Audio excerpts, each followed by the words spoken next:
Hey Bubble family, welcome back to the channel. So in this video, I'm going to talk a little bit about kind of sort of things that have been happening at the moment with regards to Harry and Meghan, where it all went wrong for them, and how you deal with somebody that behaves like this.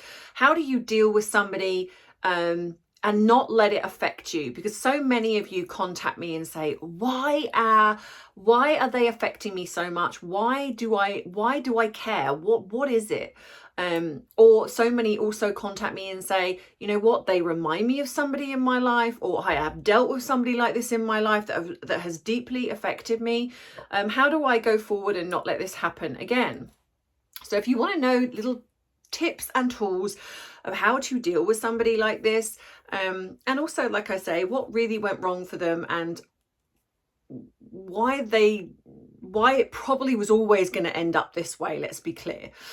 Then join me in this video. And so grab your drink of choice, whether it be tea, whether it be coffee, whether you are drinking cherries and berries, because so many of you have contacted me going, I found it, I found something similar wherever you are in the world. I love it, I love it.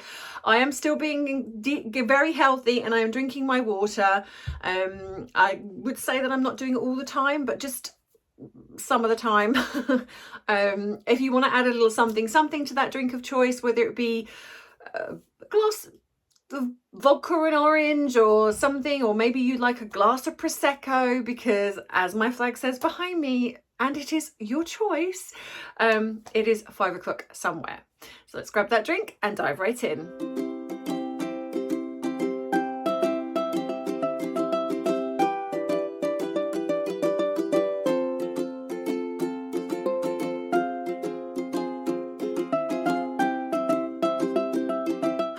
So, let's hydrate. Well, thank you to everybody who has given me some great feedback on my last video where I talked about how I become a therapist. I really do appreciate it. I really did and ah about how to do that video, because as much as I do the things that I do on here, being vulnerable sometimes can be quite scary, especially when you're kind of doing it on a public forum. So thank you to the amazing people that have responded and the wonderful comments. I'm so blessed to have such an amazing well, like I say, our little bubble family, and it is growing. And because of that, I'm so sorry if I've not been able to reply to your comment. I really do try to read as many of the comments as I possibly can. But unfortunately, as the channel grows, it does mean that I'm not always able to get to all of you. And some of you have said that your comments are disappearing. Now that could be because there is a held for review folder, which means there might be a certain flag word that you've mentioned, and it gets put into a held for review folder, which means I would then go in, review it, put my teeth in, and then if I think it's okay, I will then let it through. But sometimes, and I don't know why, but YouTube seemed to be, it appears, taking comments, because some people have said to me, you know, my comment's not there, and I've gone into the held for review folder and it's not there either. So I don't know why they do this. I don't know if this is an algorithm thing. I don't know whether this is a YouTube thing, whether they are censoring certain topics or comments. I genuinely don't know. But please know that I only delete comments if they are trolling or they are bullying. And I know that most of you wonderful people out there are not like that. So if your comment has been deleted, it is not me. I can honestly promise you that. I don't delete comments unless they are really just not very nice comments. So at the moment, what was I going to say? Brain fog. Oh, the joys of the menopause.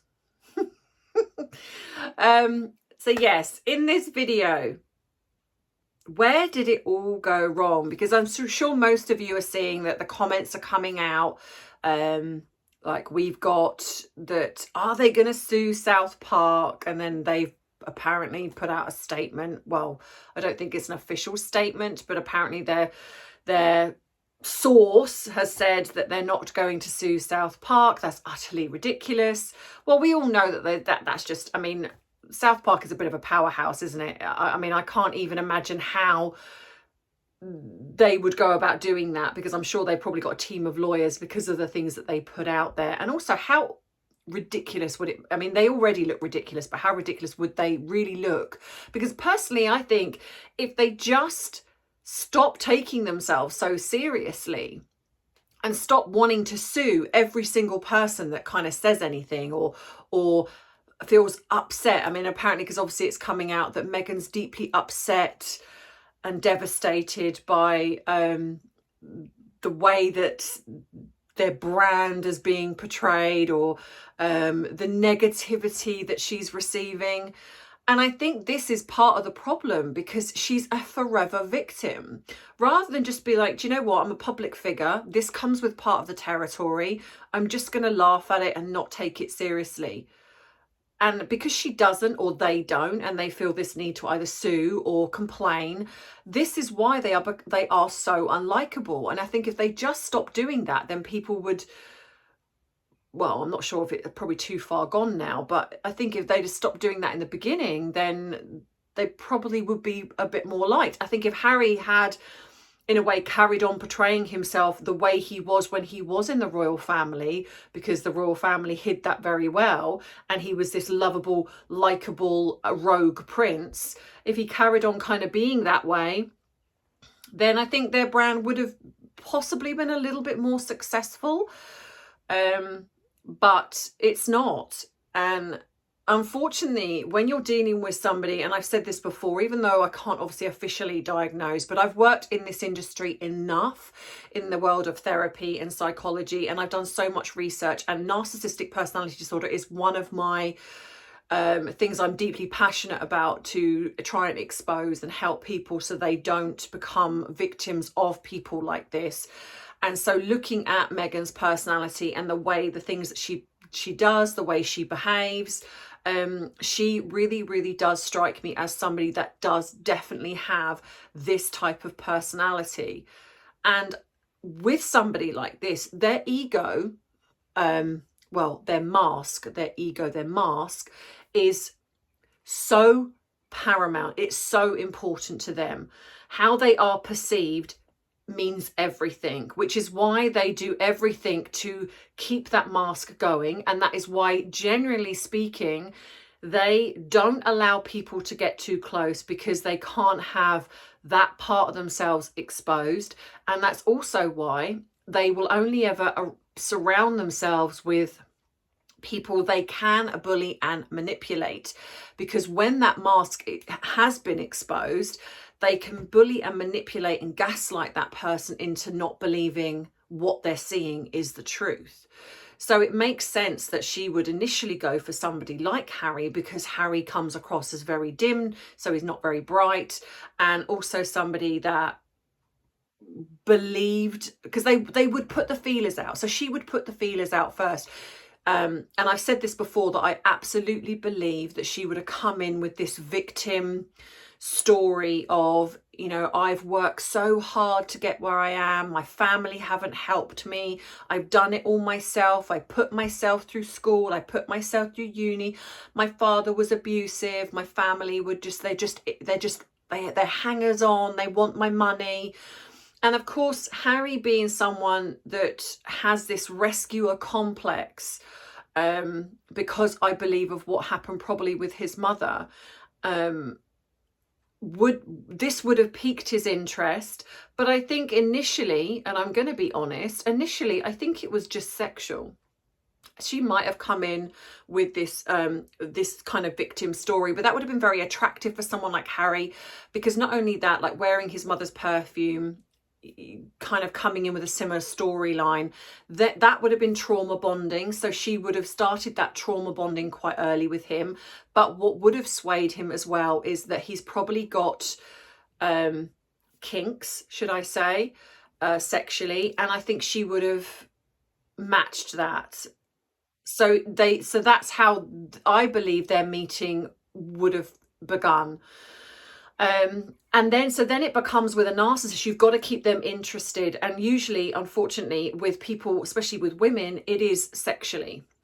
But like most, after a time, that gets a little bit boring, even for someone, and I would think even for someone like Harry, because he's somebody, because being a prince, I'd imagine that he probably could have got anyone he wanted. And I think we've seen by his book that he certainly wasn't short of offers, and I think he wasn't short of means to have sexual relations with people. Sorry, I got something in my eye. So, you know, would he have seen Meghan as attractive? Yes, of course, but you know, there are plenty of attractive women out there. And I know that some of you come back and you kind of go, well, I don't think she's attractive. We're not talking about us. We're talking about Harry. Harry would have seen her as attractive. I mean, he's all but said that anyway, but he would have done. So then you've got that, and then you've got her kind of whole story of like, oh, woe is me, and you know, my life has been so horrendous. So there would have been this little part of this trauma bonding where he would have, in a way, I suppose, wanted to be quite protective of her. And other people have also said, you know, they don't believe Harry would have been unfaithful. I ask you this, look at guys and women, you know, we're not just going to put this, but we're talking about Harry, so let's look at guys. You know, especially in the celebrity world, there are guys that have got probably partners who are models, partners who are absolutely, for all intents and purposes, stunning. And they're unfaithful, because it's not about what they look like. Harry doesn't know how to truly love somebody in a healthy, functional, emotional way. He's deeply damaged. So in the beginning, he might have been infatuated with her, but we've got to remember that by the time A was allegedly born, that is 3 years later. And in that time, we know they've broken up, and there's probably times that we don't know of. So this infatuation, I believe, would have not been as much as what it was in the beginning. So people have said, you know, they don't think that he would have been unfaithful to her. Absolutely, he would have done, because I do believe he's possibly, he's very needy, and so he probably would need that. And that is something that she would have also, at some points, withheld from him. So it's very possible that yes, he would have got that somewhere else. And also, I think it's a power play with him. I think he likes the power, which is why he's got women. In his book, he talks about getting women, plying them with alcohol and then having sex with them. So I do think that he has this kind of power trip of I'm a prince and I can do what I want, this ego. So it's very conceivable that he could actually get somebody else pregnant, especially given the fact that if the person isn't taking precautions, and this is a drunken night, then if you think of how many times he's probably had sexual relations with somebody, it's conceivable to think that one of those people could have fallen pregnant. Now, I'm not saying that that definitely happened, but I want you to kind of, like I say, use your critical brain in thinking that actually this is conceivably possible. This is not a couple that are deeply in love with each other in a healthy way. They are very, very toxic. And with that, if you think of any toxic relationship, love is definitely not there. You might think you love that person, but you don't know how to love that person in a healthy way. But also, the sex is used as almost as a weapon, and I would most definitely say that she would have done that. And then, you know, with Harry being quite an emotional person, in a sense of, I think that he's quite immature. I think that, yeah, I think it's very possible. So with that being said, I think this is one of the reasons why it's gone so wrong for them, because in the very beginning, when nobody knew who they were, of course, nobody knew who she was, I was going to say, because of course they knew who Harry was, even though Meghan didn't, apparently. and that's the other thing as well, because she slipped up, didn't she, when she said that she didn't she didn't know, my eyelashes keep catching on my glasses, where she said that she didn't know who Harry was, and all she wanted to know was, is he nice? But then slipped up in, I think, was it in the Ellen interview or the Oprah interview, where she then mentions that she was friends with Eugenie before she met Harry. Now, I don't know if I believe that, because I don't think there's any pictures of her with Eugenie. But what I think is that she, in the circles that Meghan attempted to move around in, was it Misha? Eugenie was friends with her, and then somehow Meghan kind of aligned herself. So I think while she was trying to grift and maneuver into those circles, she possibly then met with her. But what I suspect, especially when people have spoken about this alleged yachting that she did, it's very possible that she did meet Andrew around that time, and this could be potentially why she's mentioned about knowing Eugenie. It's possible that she didn't know her, but she's used that as a, like, because we know that she says things by not saying things, in a sense. So it's kind of like, by publicly saying, oh, I knew Eugenie, we were friends, that is going to create then a message to the royal family of, I knew Andrew, not I knew Eugenie, but I knew Andrew. Not that we were friends, but I saw him when I was doing all of this. And I'm going to do this in such a way that's going to create you to think that I know something. And I'm quite happy to kind of allude to things publicly, and there's nothing you can do to stop me. Because I don't believe that she was friends with Eugenie all those years ago, apparently. But I do think it's very possible that she was doing this type of thing, because there's quite a few sort of bits of evidence that have come out where people have said that she was, in a sense, someone that advertised herself, where I believe that you can say you're available, and then for X amount of money you go on these yachts with these powerful rich men, I guess.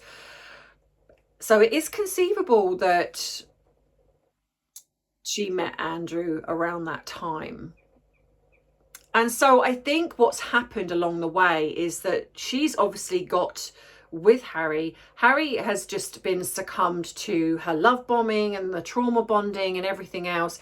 And her ego, because she's got away with things, and this is what happens with a narcissist. If a narcissist gets away with something, it then triggers this response of, well, I can get away with something else, and they will keep going. And the problem is that she has got away with things, and then now Harry's got away with things. But where I think it's gone wrong for both of them, if I'm truly honest, was that they did not bank on the British press, which is why they are so hell-bent on shutting them down. They did not bank on the British press exposing the things that they started to expose. They started to expose the bullying. They started to expose that there were tantrums and tiaras going on behind the scenes. And what this then did was started to create people to think, all is not well. Something, she's not this perfect person. I mean, nobody is. But I think for someone like her, she would have absolutely hated this, which is why she wanted the royal family to shut it down, which is why they've brought out this, well, they did it for other people of the royal family. Why didn't they do it for us? They protected William and Catherine. Why didn't they do it for us? But of course, that's not true. We know that because Catherine was absolutely slated much more than I believe Meghan ever was. Being called Waity Katie on London buses it's absolutely humiliating. And then having it plastered that, that she was dumped by William, or the other things that come out, and the royal family never stepped in.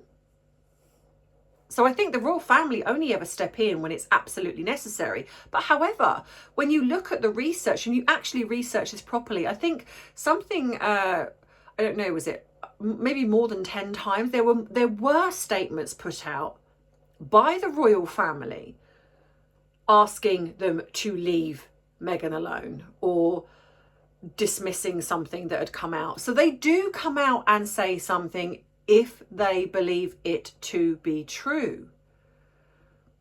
If what they are coming out and saying, that's a lie, so we are going to come out and we're going to say that's a lie. Or recollections may vary. But what they won't do is come out and say that's a lie when it's actually not and it's the truth. And I think that is when it started to go wrong, because in a sense it was almost like Meghan was then almost having a tantrum behind the scenes and saying, you know, your family are not protecting me. I feel unsafe. And I think this is when we had the alleged suicide story. And I do think that was a ploy, that was a manipulation to start Harry to think we need to leave. I don't think they had any intention of leaving. I don't. But I do think that they wanted the best of both worlds. I think that she wanted to be part of the Hollywood elite, and this didn't happen. And the reason I believe it didn't happen is because when they decided to leave, what really went wrong was the worldwide bug. They left in the January and then we went into lockdown in March. And I truly believe that was what sealed it. It was, I mean, you couldn't in a way get more perfect timing. I mean, and not that obviously it was, but in that sense of they left because I think they truly believed that they could go off with their brand and they could exploit that. And I truly, honestly think that I think the outcome would have always been the same, but it might have taken a bit longer to get there if we hadn't have had that. Because when they left, they were still kind of riding high. There was obviously things that were coming out. She didn't want to be exposed. That's why she is so against the British media. Why she is so against the royal family is not because of what they allegedly did, because they didn't. It was because they saw through her. The Queen is not stupid. She is not a stupid woman. She didn't get to where she was, the late Queen did not get to where she was by being fooled by someone like Meghan.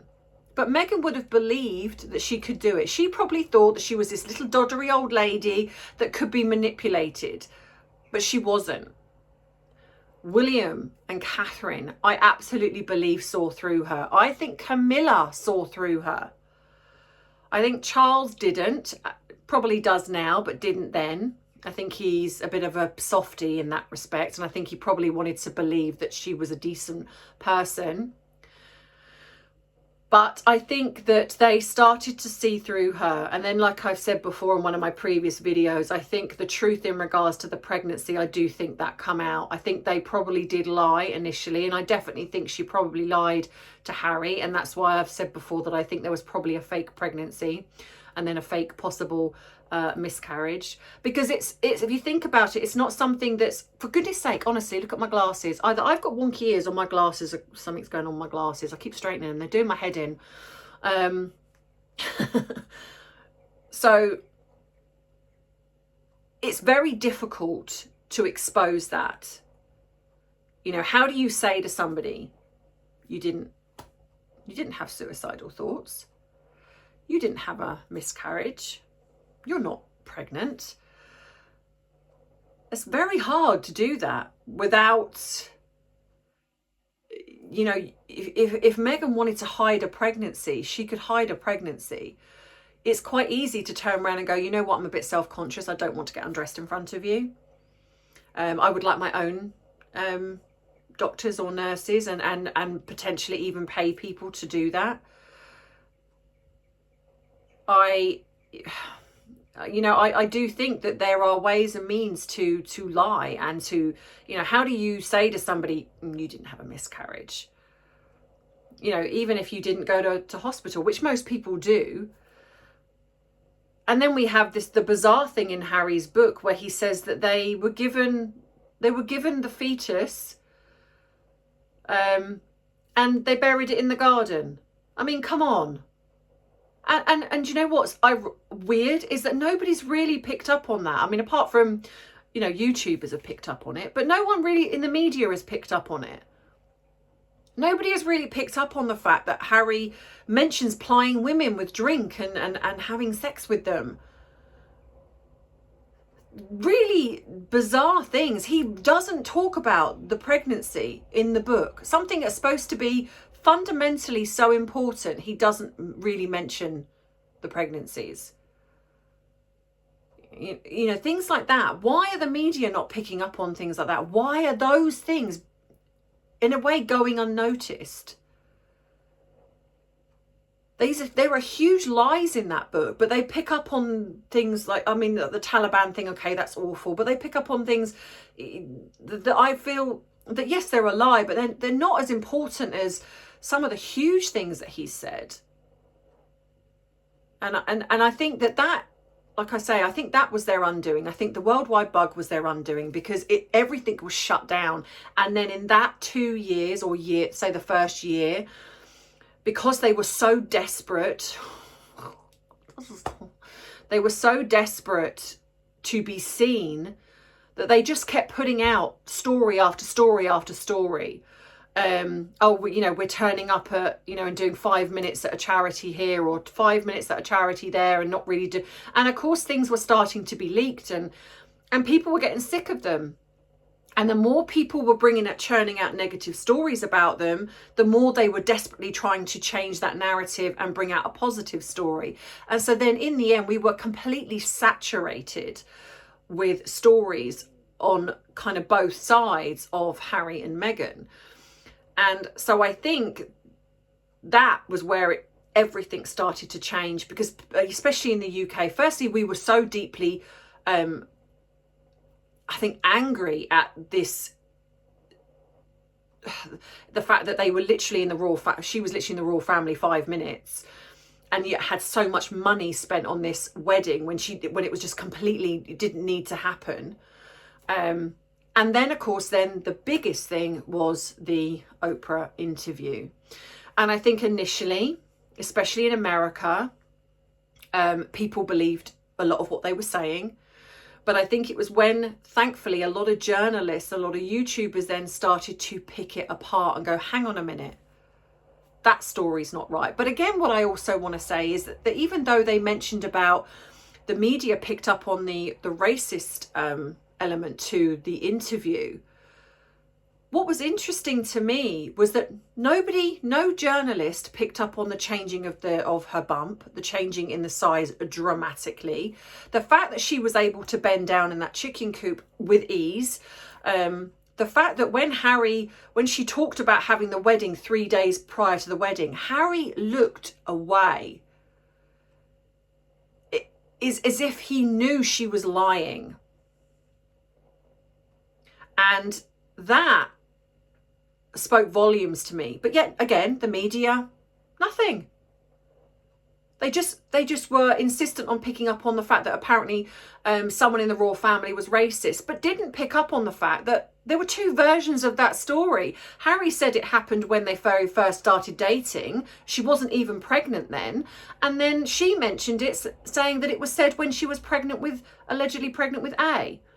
But the media didn't kind of go, hang on a minute. So if you're giving two different versions of that story, how can it be true? Because if it's something so significant, surely you would remember when it happened. And then not only that, why would you want to be part of this royal family? If you are so insistent that there's elements of racism within this family, why would you want to be part of that? And if you don't want to be part of it, then why are you keeping the titles? Why are you so upset with the fact that your children are not going to have these titles? And that was nothing to do with the colour of their skin. So all of these things, I think, were starting to pique the interest, but it's still at that point, I think the full damage hadn't happened. And I think the problem with Harry and Meghan is that they cannot stand negative press. They cannot look at a story and think, even if it's not true, to just ignore it. Because to be honest, the rule of thumb, with especially even with narcissists, the best thing to do is ignore them, to act like they don't matter, they don't exist, or what their words or whatever they're saying has zero effect on you. That is the best way to deal with a narcissist, which, if you think about it, was exactly what the royal family did. They ignored them. And then what happened? They couldn't stand it. And so what they've eventually done is that they've undone themselves, because the royal family were not acknowledging what they were saying, aside from recollections may vary. They were not getting the result. Harry and Meghan were not getting the result they wanted from the royal family. So they kept going, because this was like, apparently the Oprah was the last time we're ever going to talk about this, the one and only interview. But it wasn't. You know, then she did Ellen, and then he did the me you can't see, or the, like I've said before, the me we wish we didn't see. Because they can't stand it, because they're there banging on the royal family, because this is where their insecurity. Harry is a child in a man's body. He's literally there going, look at me, look at me, look at me, listen to me, I'm needy, I want this, I want that, you know, and that's pretty much what Harry is kind of there doing, but doing it in the wrong way, because unfortunately he's listening to someone like Meghan, and then his real personality has come out. And a narcissist like Meghan, she's so deeply insecure that for her, she must be liked. She must be loved. She must have power and influence. And to get that, we've got to change the story. So when a negative thing comes out, we've got to do something to counteract that. When someone else is in the news, or someone else of the royal family is doing something, we've got to counteract that. That's why whenever the royal family were doing things, Harry and Meghan had to kind of try and do one better. When the kids were being talked about, we've got to bring out a staged photograph of one of A or L. And this is how they work. But by the royal family literally doing nothing, what people are seeing is this attention-seeking, deeply immature and insecure couple of people who just seem so hell-bent on trying to ruin the royal family, or trying to ruin her family even. And people are sitting back and watching this, and they're now starting to see them for who they are. So the wonderful thing is, like I've said, is the royal family have, you know, because people have said, you know, why are the royal family not doing anything? Why are they not stripping them of the titles? Why are they not doing this? Because if they had have done, it would have fed into exactly what Harry and Meghan have been attempting to do, to portray the royal family as if they've got some vendetta against them. By the royal family of just like carrying on as if they don't matter, now everyone has seen pretty much the truth, apart from just a few select members of their fan base. Their popularity now in the States has plummeted. Their literally reputation is in the toilet, to the point where now they are just a subject of ridicule because of South Park. So I think any dream that she may have, or aspirations, or whatever it is that she may have, the only way that she is going to get that, because she's not going to get that anymore with Harry. And so please believe that she will divorce him. Like the people that have said to me, she won't divorce him. She will. She absolutely will. I've said this before. I don't believe they are together. I think they only appear for the sake of appearances. They are not together. And the reason I say that is because two people like that cannot sustain a relationship. She will leave him, which is why she's circulating like a shark around people that have got money, because now that's what she needs. She needs money. And as soon as she's secured that, whether it be she gets involved with a billionaire, and I've been saying this all the time, when she gets that, she will no longer need him, because the titles can only give her so much.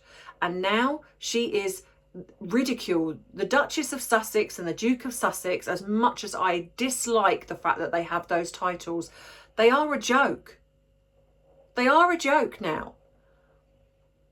So it doesn't, when people go, oh, the Duke and Duchess of Sussex, that doesn't kind of command, like when the Duke and Duchess of Cambridge, Prince and Princess of Wales, people are like, that's, you know, people turn up. But those two, no. So she will discard him. She absolutely will. And she will do that when she has secured herself money. And that will either be someone that is a benefactor, that is going to aid her in whatever she wants to do next. Whether it will be successful is a different matter. I don't believe it will, but she will attempt to try, because her ego will tell her that. She will be blaming Harry and Harry's family. It will be Harry's fault that she's not successful. It will be Harry's fault that she's now a laughing stock. It'll be nothing to do with what she's done or not done, or it will be Harry's fault. And that is why she will discard him. And then she will go to ground, and then she will come back. She will reinvent herself some way. And that's how narcissists behave. That's why when you're discarded, you're nothing to them. And people kind of say, you know, like people have said to me, yes, but my, you know, my narc kept coming back. They keep coming back because they can still get something from you. But as soon as they have found somebody else to replace you, to get them to whatever they need next, you will be discarded, and it's like you are dead to them. You will never hear from them again. And the only time you might is if they see you moving on and they don't like that. They don't like the fact that you're happy and you're moving on.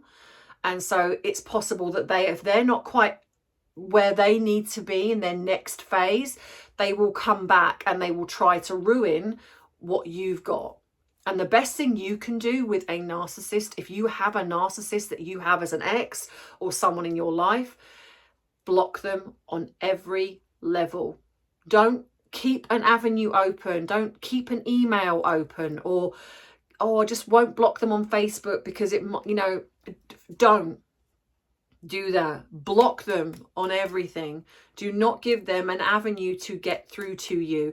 Tell your friends and your family that you want nothing to do with this person, because they will try and infiltrate through them as well. Tell them to do the same. It is the only way. It is the only way. If you have an element of insecurity, they will use it, they will find it, and they will weasel their way back in again, with all the promises of, I will change, it will never happen again, which is what hoovering is, because basically they just hoover you back up again.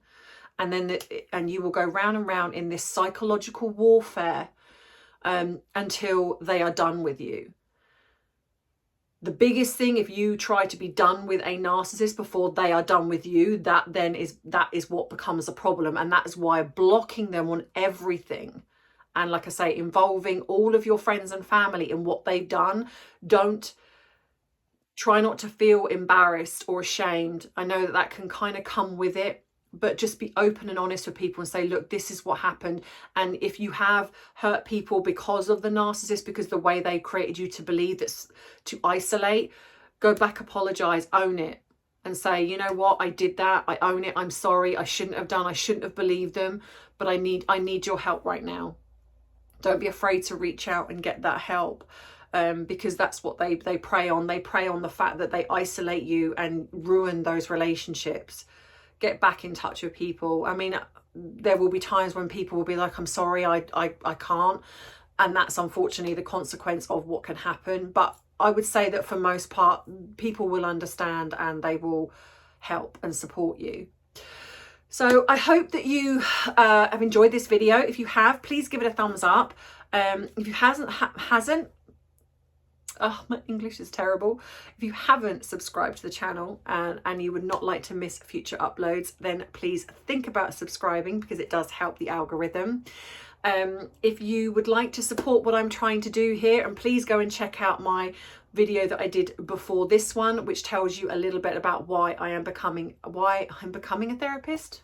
No, I am a therapist. Why I am doing the channel, and why I try to do what I do here. And you would like to support that by buying me a cuppa.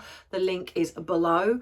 You can become a Patreon, which also helps pay it forward and support what I'm doing here in giving free therapy to people who struggle financially. And you can become a member, and I will be putting the names on the member board tomorrow. So I will be doing a little video tomorrow or over the weekend with the new members that have gone up, because this video has gone on a little bit too long. So like I say, thank you very much for watching this, and I, as always, love you, appreciate you. Oh, before I say that, please go and check out my son's third video. The link will also be below.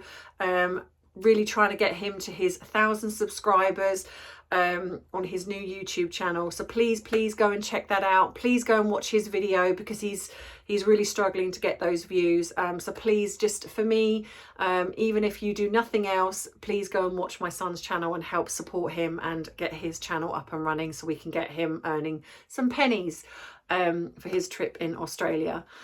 So yeah, so as always, I love you, I appreciate you, but most of all, I respect you. Mwah. Bye, Bubble family.